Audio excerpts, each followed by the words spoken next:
Hey crew, it's Pitt, and I am back with some more philosophy. We will be diving back into the works of Friedrich Nietzsche. We are doing Thus Spake Zarathustra. We are finally getting into the text. We have done the introduction and the foreword, or the prologue. You can see them in the links above.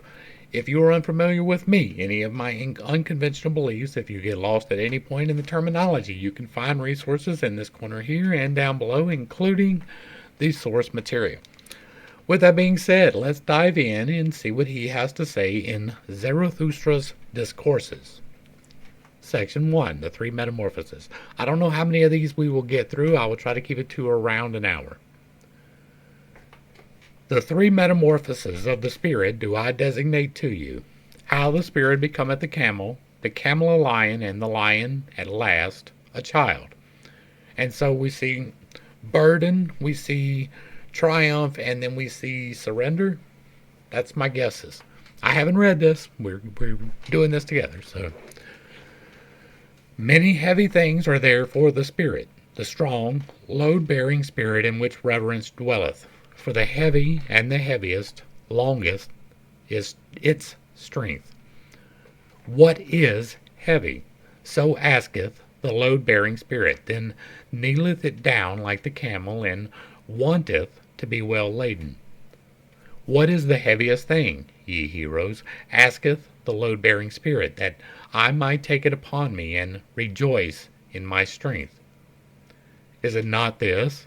To humiliate oneself in order to mortify one's pride, to exhibit one's folly in order to mock at one's wisdom? Or is it this? To desert our cause when it celebrateth its triumph, to ascend high mountains to tempt the tempter? Or is it this? To feed on the acorns and grass of knowledge, and for sake of truth to suffer hunger of soul?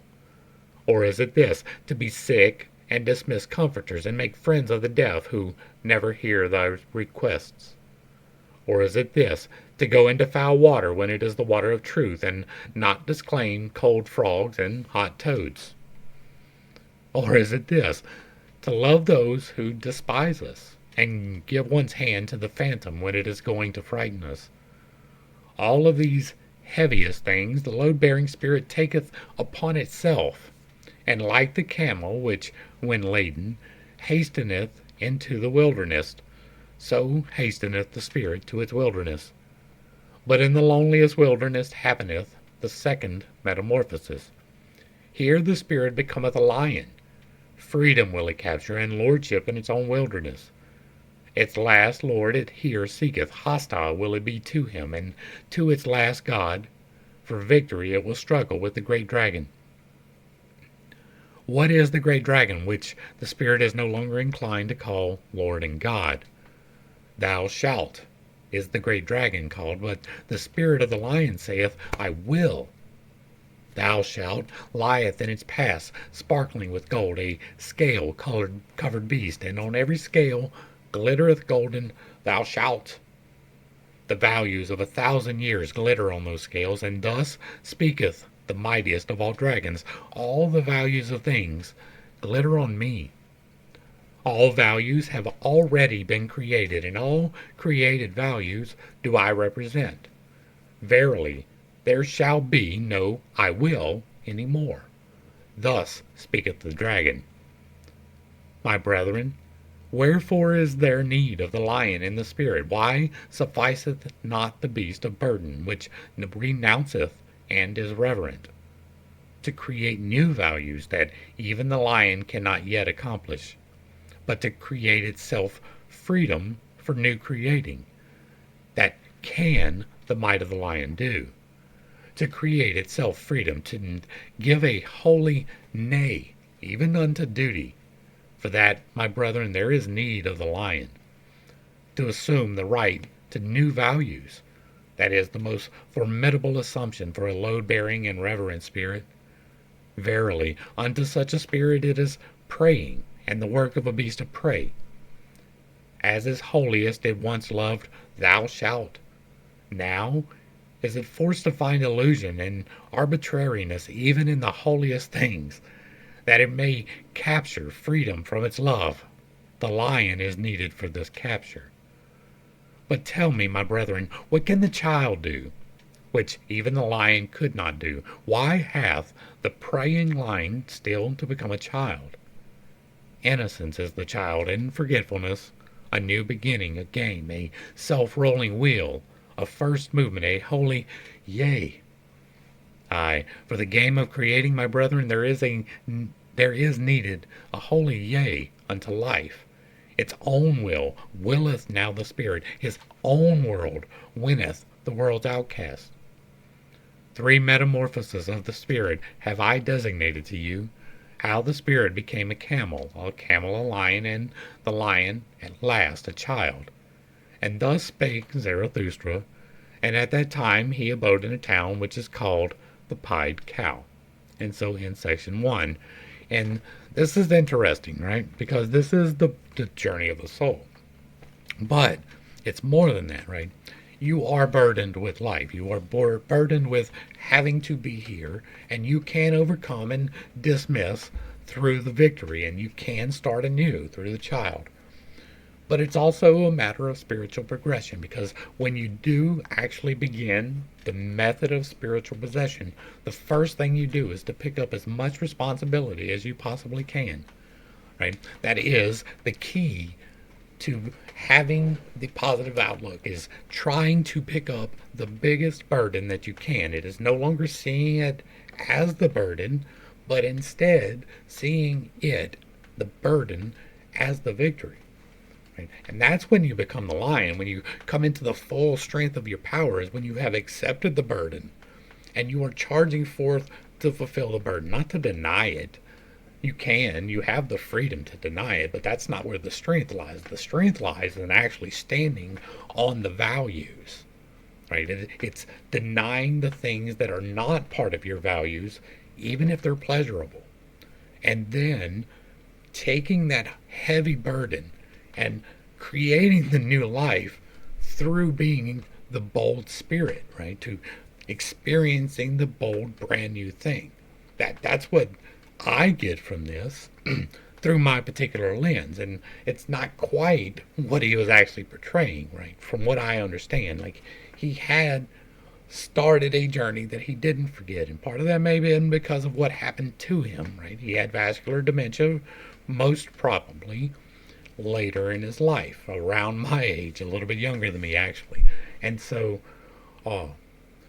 it is possible that further along we will see better evidence of completion of that, but at least here, right, this is the understanding, this is the beginning of the journey of taking real control of your own self. It's what Jordan Peterson talks about, cleaning your room, is taking up this burden. It is finding the heaviest possible thing that you can do, right, and not unreasonable, but something that you can do, the hardest part, right? If there's a job and you got 5 people and there's 5 tasks, it's picking the hardest one for yourself. Not waiting and getting assigned the hardest one, but taking that one for yourself, accepting it and completing it with strength and vigor, investing fully within it. That's the lion. And that gives you the new beginning that is the child. So that is my interpretation of that. Take it or leave it as you will. The academic chairs of virtue. People commended unto Zarathustra a wise man, as one who would discourse well about sleep and virtue. Greatly was he honored and rewarded for it, and all the youths sat before his chair. To him went Zarathustra, and sat among the youths before his chair, and thus spake the wise man. Respect and modesty in presence of sleep, that is the first thing, and to go out of the way of all who sleep badly and keep awake at night. Modest is even the thief in presence of sleep. He always stealeth softly through the night. Immodest, however, is the night watchman. Immodestly he carrieth his horn. No small art is it to sleep. It is necessary for that purpose to keep awake all day. 10 times a day must thou overcome thyself. That causeth wholesome weariness, and is poppy to the soul. 10 times must thou reconcile again with thyself, for overcoming is bitterness, and badly sleep the unreconciled. 10 truths must thou find during the day, otherwise wilt thou seek truth during the night, and thy soul will have been hungry. 10 times must thou laugh during the day, and be cheerful, otherwise thy stomach and the father of affliction will disturb thee in the night. Few people know it, but one must have all the virtues in order to sleep well. Shall I bear false witness? Shall I commit adultery? Shall I covet my nature's maidservant? All that it would ill accord with good sleep. And even if one have all the virtues, there is still one thing needful, to send the virtues themselves to sleep at the right time, that they may not quarrel with one another, the good females. And about thee, thou unhappy one, peace with God and thy neighbor so desireth good sleep, and peace also with thy neighbor's devil. Otherwise they will haunt thee in the night. Honor to the government and obedience, and also to the crooked government. So desireth good sleep. How can I help it, if power like to walk on crooked legs?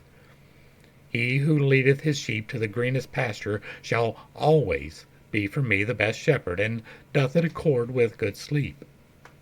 Many honors I want not, nor great treasures, they excite the spleen. But it is bad sleeping without a good name and a little treasure. A small company is more welcome to me than a bad one, but they must come and go at the right time, so doth it accord with good sleep. Well, also, do the poor in spirit please me, they promote sleep. Blessed are they, especially if one always give in to them. Thus passeth the day unto the virtuous, when night cometh. Then take I good care not to summon sleep. It disliketh to be summoned sleep, the Lord of virtues. But I think of what I have done and thought during the day, thus ruminating, patient as a cow, I ask myself, what were thy 10 overcomings? And what were the 10 reconciliations, and the 10 truths, and the 10 laughters with which my heart enjoyed itself? And thus, pondering and cradled by 40 thoughts, it overtaketh me all at once, sleep, the unsummoned, the Lord of the virtues. Sleep tappeth on mine eye, and it turneth heavy. Sleep toucheth my mouth, and it remaineth open. Verily, on soft souls doth it come to me, the dearest of thieves, and stealeth from me my thoughts. Stupid do I then stand, like this academic chair. But not much longer do I then stand, I already lie. When Zarathustra heard the wise man thus speak, he laughed in his heart, for thereby had a light dawned upon him, and thus spake he to his heart. A fool seemeth this wise man with his 40 thoughts, but I believe he knoweth well how to sleep. Happy even is he who liveth near this wise man. Such sleep is contagious. Even through a thick wall it is contagious. A magic resideth even in his academic chair, and not in vain did the youths sit before the preacher of virtue. His wisdom is to keep awake in order to sleep well. And verily, if life had no sense, and had I to choose nonsense, this would be the desirablest nonsense for me also. Now know I well what people sought firmly above all else when they sought teachers of virtue. Good sleep they sought for themselves, and poppy-headed virtues to promote it. To all those belauded sages of the academic chairs, wisdom was sleep without dreams. They knew no higher significance of life. Even at present, to be sure, there are some like this preacher of virtue, and not always so honorable, but their time is past, and not much longer do they stand. There they already lie. Blessed are those drowsy ones, for they shall soon nod to sleep. Thus spake Zarathustra. And so ends section 2. And this is an interesting one because sleep is an important part of life, right? If you are not getting correct sleep, there is a problem in your life, it is true. And there will be more problems in your life. You should be getting a full night's sleep. For some people that's 6 hours, for some people that's 10 hours, but most people it's 8 hours. That's why we say that. I get right around 8 hours of sleep a night. I don't have dreams. I don't. Like, every once in a while I'll have a dream and everybody's like, oh, you dream, you just don't remember it. That's not necessarily true. Up until a while, like not even long ago, I didn't know about aphantasia, and I didn't know that it was not me, right? I didn't know that it was me that was different. I didn't know that it was me that couldn't visualize. I thought everybody couldn't, and that everybody was lying. And I thought the same thing about dreams, because I used to dream, but I don't dream anymore. And I think a lot of that has to do with actually going through the process of enlightenment. Now, once again, I am at a level, but that does not mean I am at the top level. I am not a master. I am not some kind of guru out here dispensing indispensable wisdom and knowledge. I am merely relaying things that I know for true, things that I have experientially had. I have had the process of enlightenment, and therefore I don't have depression and anxiety in the way that other people do, right? I do have moments where I'm sad. There are sad things that happen. I have moments where I'm happy, and there are happy things that happen, but I am not ruled by those emotions. I don't worry about things that have happened, and I don't fret over things that will happen. I take the day as it comes, and it is definitely part of the enlightenment process. The wisdom dispensed here is that you can regulate yourself, right? These 40 questions that he's asking are making sure that he is balanced within himself. Another key, you are meant to be balanced, not exclusionary, right? So you have virtues and you have vices, and both of those are aspects of the divine. I believe that they are quantifiable, that there are 7 of each, that they are polar opposites and merely scales of each other. So you have greed and charity are 2 parts of the same thing, right? You have 2 polar ends of the same line, and greed's on one end and charity's on the other end, and you are not meant to be either end. You're meant to be the median in the middle. You are supposed to be somewheres around the center, not necessarily dead in the center, although that is ideal. You shouldn't not be so attached to material things that you accumulate them for no reason. But you also should not be so detached from material things that you give them away and don't take care of yourself. That is where almost all of the mystics have gotten it wrong. And that is why it hasn't stuck for anybody else. You're not supposed to exclude the creature comforts. You're supposed to be moderate in them. You're not supposed to exclude lust, for instance. You're supposed to have marital relations and procreate. That is part of life. You're supposed to be balanced away from chastity, but you're not supposed to be balanced into lust, right? You're not supposed to be throwing yourself around to everybody that you meet. You're not supposed to be sharing your energetic energy, your soul, with everyone. It's not meant to be. A lot of people do it, but that doesn't make it correct. You're supposed to be in the middle, right? Not chaste, not lustful, but instead met and married, procreating with your spouse. It is a balance in life. It is not the exclusion of alcohol. It is not the exclusion of meat. It is not the exclusion of anything. As a matter of fact, if you are completely excluding anything short of physically harming someone else, you're probably doing it incorrectly. You're probably allowing something to take too much control. Alcoholics, for instance, tend to allow alcohol to take control of their life, right? They're consumed by the vice. But when they reform, they get consumed by the virtue. And for a large part, that is due to a lack of self-will, which is going to step on some toes and it's whatever. But you make a choice every time you consume. You don't have to like that fact, but it is a fact. You are making the choice to pick it up and do it. You can blame it on the chemicals, but that is not you.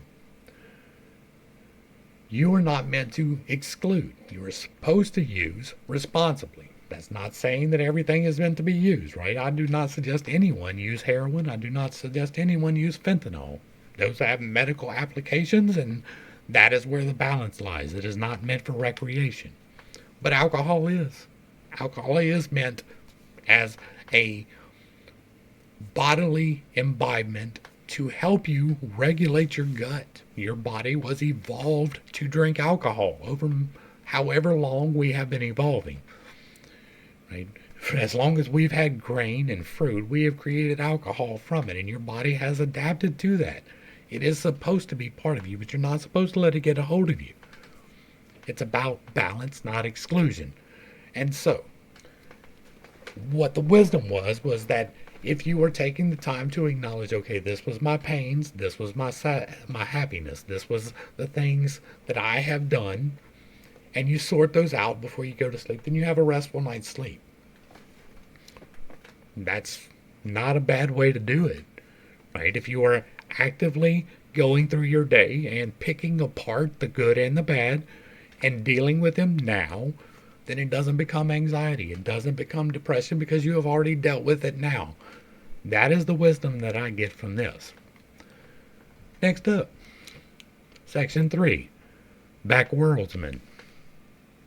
Once on a time, Zarathustra also cast his fancy beyond man, like all backworldsmen.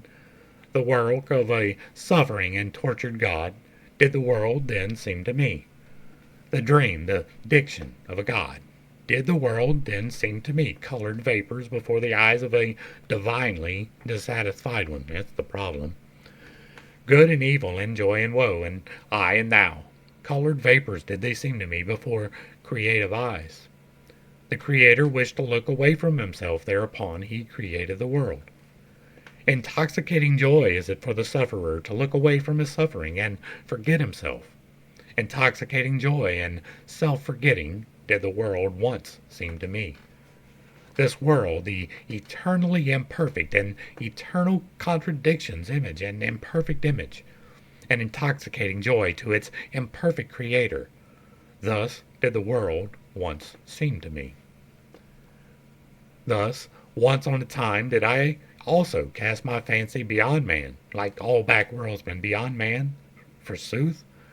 Ah, ye brethren, that God whom I created was human work and human madness, like all the gods. A man was he, and only a poor fragment of a man in ego. Out of mine own ashes and glow it came unto me, that phantom, and verily it came not unto me from the beyond. What happened, my brethren? I surpassed myself, the suffering one. I carried mine own ashes to the mountain. A brighter flame I contrived for myself, and lo, thereupon the phantom withdrew from me. To me, the convalescent, would it now be suffering and torment to believe in such phantoms? Suffering would it now be to me, and humiliation. Thus speak I to backworldsmen. Suffering was it in impotence that created all backworlds, and the short madness of happiness which only the greatest sufferer experienced. Weariness which seeketh to get out the ultimate with one leap and with a death leap. A poor, ignorant weariness, unwilling even to will any longer, that created all gods and backworlds. Believe me, my brethren, it was the body which despaired of the body. It groped with the fingers of the infatuated spirit at the ultimate walls. Believe me, my brethren, it was the body which despaired of the earth. It heard the bowels of existence speaking unto it. And then it sought to get through the ultimate walls with its head, and not with its head only, into the other world. But that other world is well concealed from man, that dehumanized inhuman world which is a celestial naught. And the bowels of existence do not speak unto man, except as man. Verily, it is difficult to prove all being, and hard to make it speak. Tell me, ye brethren, is not the strangest of all things best proved? Yea, this ego, with its contradiction and perplexity, speaketh most uprightly of its being, this creating, willing, evaluating ego, which is the measure and value of things. And this most upright existence, the ego, it speaketh of the body, and still implieth the body, even while it museth and raveth and fluttereth with broken wings. Always more uprightly learneth it to speak, the ego, and the more it learneth, the more doth it find titles and honors for the body and earth. A new pride taught me mine ego, and that teach I unto men, no longer to thrust one's head into the sand of celestial things, but to carry it freely, a terrestrial head, which giveth meaning to the earth. A new will teach I unto men, to choose that path which man hath followed blindly, and to approve of it, and no longer slink aside from it like the sick and perishing. The sick and perishing, it was they who despised the body and the earth, and invented the heavenly world, and the redeeming blood drops. But even those sweet and sad poisons they borrowed from the body and the earth. From their misery they sought escape, and the stars were too remote for them. Then they sighed, "Oh, oh, that there were heavenly paths by which to steal into another existence and into happiness." Then they contrived for themselves their bypaths and bloody draughts. Beyond the sphere of their body and this earth, they now fancied themselves transported, these ungrateful ones. But to what did they owe the convulsion and rapture of their transport? To their body and this earth. Gentle is Zarathustra to the sickly. Verily, he is not indignant at their modes of consolation and ingratitude. May they become convalescents and overcomers, and create higher bodies for themselves. Neither is Zarathustra indignant at a convalescent who look tenderly on his delusions, and at midnight stealeth round the grave of his God, but sick, and a sick frame remain, even in his tears. Many sickly ones have there always been among those who muse and languish for God. Violently they hate the discerning ones and the latest of the virtues, which is uprightness. Backward they always gaze towards dark ages. Then indeed were delusions and faith something different. Raving of the reason was likeness to God, and doubt was sin. Too well do I know those God-like ones. They insist on being believed in, and that doubt is sin. Too well, also, do I know what they themselves most believe in. Verily, not in backworlds and redeeming blood drops, but in the body do they also believe most. And their own body is for them the thing in itself. But it was a sickly thing to them, and gladly would they get it out of their skin. Therefore hearken they to the preachers of death, and preach back worlds. Hearken, hearken rather, my brethren, to the voice of the healthy body. It is more upright and pure voice. More uprightly and purely speaketh the healthy body, perfect and square-built, and it speaketh of the meaning of the earth. Thus spake Zarathustra. And so ends section 3. And this is another one where I'm going to step on a whole lot of toes, so I'm warning you ahead of time. God is, right? God is me, God is you, God is the space between me and you, and God is the space between me and you. He is everything that you can put your hands on and everything that you cannot. But I don't believe that our reward is in the next world, right? There are things that afflict us here, and those are part of our experience here, but it is not necessarily a punishment per se for other things. I believe that we, as souls, the individualized part of God, right, there is the Trinity, the body, the soul, and the becoming. I believe that us, as the soul, have experiences that we need to experience, right? We're here to have experiences for the immortal, because the immortal cannot have the experience. And so, as part of that, we have good and we have bad. The focus on, well, this is terrible, and so it must be bad, is wrong, right? The things that help us to grow in the manner that we need to grow are often the hardest lessons to learn, right? Grief, sadness, and like addiction. Those things are lessons to overcome. They're not meant to be the defining moments of you. You're meant to overcome the grief behind losing a loved one, or overcome addiction. You're not meant to dwell in it. You're not meant to be there. But people choose that because their soul is not yet strong enough for it. I believe that before we come here, we all agree to learn these lessons from each other. Each one of us has made an agreement, a soul contract, so to speak, to learn. I'm going to learn this from you, and you're going to learn this from me. And some of those are good things, some of those are bad things. I'm going to be the temptation for you to do this thing. And you're supposed to choose not to, but you get to choose to. And those are the free will and how things evolve. And I believe that there are contingency plans in place for all of that. I believe a really wild thing about NPCs and timelines. I believe that this timeline is the best one for me. It is the one that I am actively choosing. But there are other timelines that go off with bad choices or even good choices that you did not make. This one is the one that you chose. And so this is the active timeline, and everyone else in it is an NPC. Unless they are directly aligning with you, in which case they are part of your party. And so you are aligned on separate timelines in the same direction. We are here to learn lessons, and I believe that if you don't learn the lessons, you have the option to come back and try again. I believe that that is what the cycle of life is, and I could be wrong, but that is what I find peace and happiness in, and so I'm good with that. It is something that I have found to be fairly logically consistent. I can sit down and talk to you in detail because I take the time to go through in detail before I decide that I believe anything. I went through a whole unconventional Bible study where we went through in painstaking detail why I believe the way that I do. All of that to say this.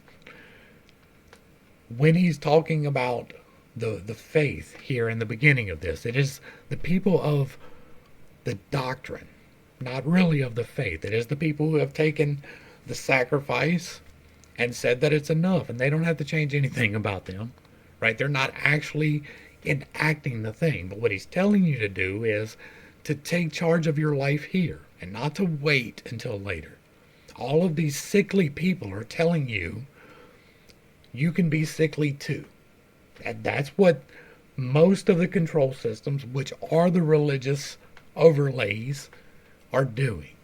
It is a bunch of people who are not quite right, trying to make you not quite right as well, so that you feel good about it. Right? Nothing, and I do mean this, nothing other than your sin was ever required for you to be forgiven for sin, and that is the basis of a lot of problems. Thinking that you can sacrifice something else in order to improve your life is a problem. Now, the intention of the sacrifice way back in the day was so that you would feel it, right? It was severely detrimental to lose a cow. It was severely detrimental to lose a goat. Like, that was your livelihood. That was your food. And so if you messed up and you had to sacrifice it, it hurt you. And you were less likely to mess up in the same way again. That was the entire reason for the sacrifice. It had nothing to do with God needing blood to forgive you. And if you are limiting God in the way that he cannot forgive you unless this blood is spilled, you are doing it wrong. And so what is being said here, and the wisdom that I am seeing, is take control of your life here and now. Learn the lessons here and now. Take the heavy burden upon yourself and voluntarily walk down the road with it. That is the key to enlightenment. That is the key to happiness in your life in almost every single instance. And I think we got time for at least one more. So we're going to do section 4, the despisers of the body. To the despisers of the body will I speak my word. I wish them neither to learn afresh nor teach anew, but only to bid farewell to their own bodies, and thus be dumb. Body am I and soul, so saith the child, and why should one not speak like children? But the awakened one, the knowing one, saith, Body am I entirely and nothing more, and soul is only the name of something in the body. Oh no. Oh no. The body is a big sagacity, a plurality with one sense, a war and peace, a flock and a shepherd, an instrument of thy body is also thy littlest sagacity. My brother, which thou callest spirit, a little instrument and plaything of thy big sagacity. Ego, sayest thou, and art proud of that word, but the greater thing, in which thou art unwilling to believe, is thy body with its big sagacity It saith not ego, but doeth it. What the sense feeleth, what the spirit discerneth, hath never an end in itself. But sense and spirit would fain persuade thee that they are the end of all things. So vain are they. Instruments and playthings are sense and spirit. Behind them there is still the self. The self seeketh with the eyes and the senses. It hearkeneth also with the ears of the spirit. Ever hearkeneth the self and seeketh. It compareth, mastereth, conquereth, and destroyeth. It ruleth, and is also the ego's ruler. Behind thy thoughts and feelings, my brother, there is a mighty Lord, an unknown sage. It is called self. It dwelleth in thy body. It is thy body. No, it's separate. There is more sagacity in thy body than in thy best wisdom. And who then knoweth why thy body requireth just thy best wisdom? Thyself laugheth at thine ego, and its proud prancings. What are these prancings and flights of thought unto me? It saith to itself, a byway of my purpose. I am the leading string of the ego, and the prompter of its notions. The self saith unto the ego, feel pain, and thereupon it suffereth, and thinketh how it may put an end thereto. And for that very purpose it is meant to think. The self saith to the ego, feel pleasure. Thereupon it rejoiceth, and thinketh how it may ofttimes rejoice, and for that very purpose it is meant to think. To the despisers of the body will I speak a word. That they despise is caused by their esteem. What is it that created esteeming and despising and worth and will? The creating self, created for itself, esteeming and despising. It created for itself joy and woe. The creating body created for itself spirit, as a hand to its will. Even in your folly and despairing ye each serve yourself. Ye despisers of the body, I tell you, your very self wanteth to die, and turneth away from life. No longer can yourself do that which it desireth most. Create beyond itself. That is what it desireth most. That is all its fervor. But it is now too late to do so, so yourself wisheth to succumb, ye despisers of body. To succumb, so wisheth yourself, and therefore have ye become despisers of the body, for ye can no longer create beyond yourselves. And therefore are ye now angry with life and with the earth, and unconscious envy is in the sidelong look of your contempt. I go not your way, ye despisers of the body. There are no bridges from me to the Superman. Thus spake Zarathustra. And so ends section 4. And in order to tackle this one, I'm going to have to tell a personal story, so bear with me. When I was in second grade, it had to have been second grade because of where we was living, and there was a park across the street from the house that we was in. So I was 7, my brother was 5, and we were over there playing by ourselves. And by ourselves, I mean our parents wasn't there. My mom. It was just my mom. She wasn't there. She was at the house. She was sleeping. She worked nights. And I was babysitting my brother at the park across the street. And there were some older kids there. And we had this slide, right? And it was a fairly tall slide to my mind, but looking back, it was probably only about 10, maybe 15 feet. But I was at the top, and I was waiting to slide, and this other kid decided he wanted to slide, and so he pushed me, but he didn't push me down the slide, he pushed me off the slide, and I fell. And I hit the ground flat on my butt, and I got separated from my body. Me, the self, the soul, was outside of the meat suit. I fully was looking at myself from outside of myself. And my body was acting autonomously. It was doing things that I was not telling it to do. I was outside of it thinking other thoughts than what was happening there. And so, for me, there's never been a question as to whether the body and the soul are the same.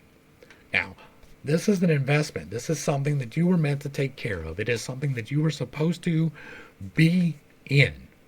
We are in this reality. There are rules to this reality. We are meant to experience the things of this reality. We are not meant to be outside of it. Transcendentalism, removing yourself from the self, from the body, is a thing, but it is not a permanent thing, and it was never intended to be that.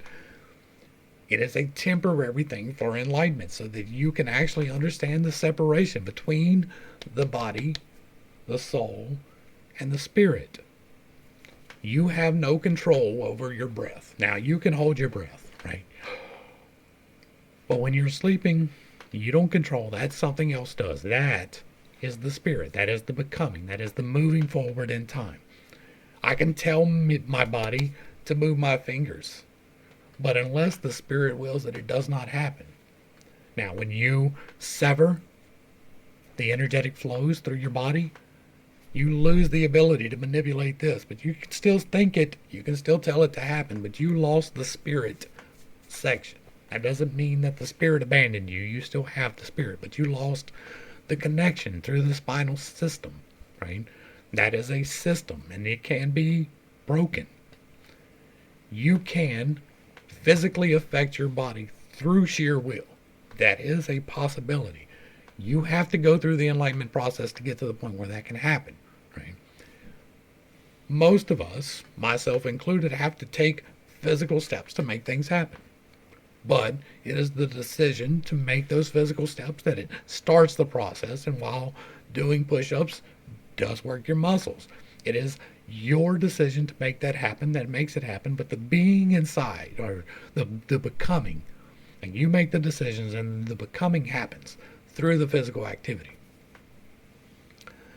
All of that to say, when he's talking about in the beginning that the self and the body are the same, he's wrong. That is a fundamentally wrong statement. And I understand that I cannot empirically prove that to you. It is only experiential to me. But I am here to relay my experiences. They are relevant in this case. I have been separated involuntarily at least 3 times that I can recall. And now, willfully, I can do pretty much the same thing. I cannot, as of yet, do any projection, right? I cannot walk into the other room. Part of that may be the fact that I have aphantasia, and I cannot imagine myself doing it, right? It has to be something that actually happens in order for me to accept it. I cannot create in my mind the image that I am getting out of my body and walking into another room. I can't do that. I can't imagine a box, a blade of grass, or a sheet of paper. If I close my eyes and I try my hardest to imagine anything, I get roughly this right here. It's like static. It's a gray box. There's white and there's black, and they kind of do their thing. I cannot convince myself that I have astrally traveled if it hasn't happened, but I can tell you that I have separated from the meat suit. I just can't go anywhere. Right? I can see me, but that's as much as I can see. That's probably going to change as I work with it more. I may eventually be able to travel outside. But there are risks to consider when you do those things. And I understand that in a philosophy discussion, this is probably going to step on more toes than it would in a religious discussion. But I don't know that these two are not intimately connected, right? The fundamental understanding of the soul is philosophy. So I should not have been as surprised as I was to see that Nietzsche got pretty close. It sucks that he didn't make the leap. Like, it really, really does, because he was really close, and I believe that it was this particular section right here that held him back. Just as much as you believing in the control system can hold you back from achieving what God intended for you. This control system that he was operating under, which was the antithesis of the old control systems, right? He was so opposed to the religiosity that he denied the spirit. And that's where he messed up. That's why he suffered from depression and anxiety despite getting so very close to enlightenment. It's sad. It is a horrible thing, and I hope that nobody else has to experience that. I hope that you get all the way. That's the goal of what we're doing here, is to help you do that. I am manifesting things in my life. I am manifesting healing in my life in several different ways, physical changes in my body. Some of them are through exercise, but the voice thing's not. That is purely through God and the manifestation that He allows through the things that I am talking about here.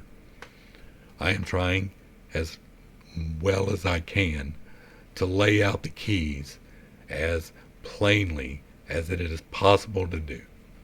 These discussions that we are having are because of that.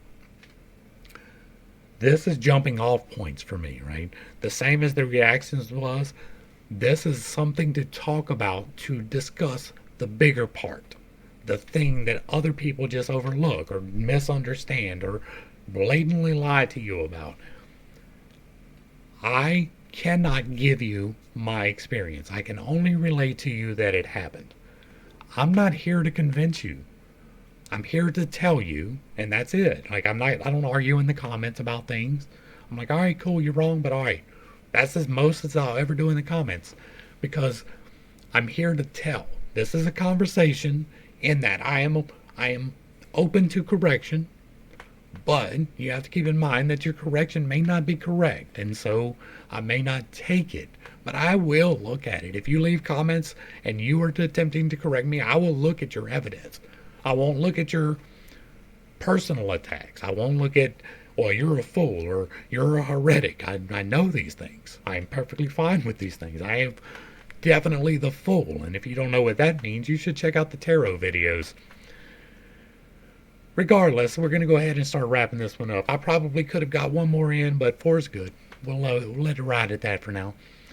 Hopefully I brought a little bit of enlightenment and not too much confusion, maybe a little bit of humor to a series of somewhat complicated topics. I really, really hate that he did not make it all of the way through the journey. Maybe he would have if he would not have had the vascular dementia, but he got so close. And I really do believe that it was this last section that held him back from achieving the happiness that he was on the doorstep of. If you like what I'm doing here, let me know down below. Give me a like, share, and a sub. Throw me a comment if you agree or disagree. If it stays respectful, it gets to stay up. And if you really like what I'm doing, hit me with those super thanks. To the crew, thanks for hanging out. I appreciate every single minute that you are here with me, and I am praying for you every single day. Until next time, I love you. God loves you. You are perfect, whole, and complete just the way that you are. And this has been Pitts Tate. Peace.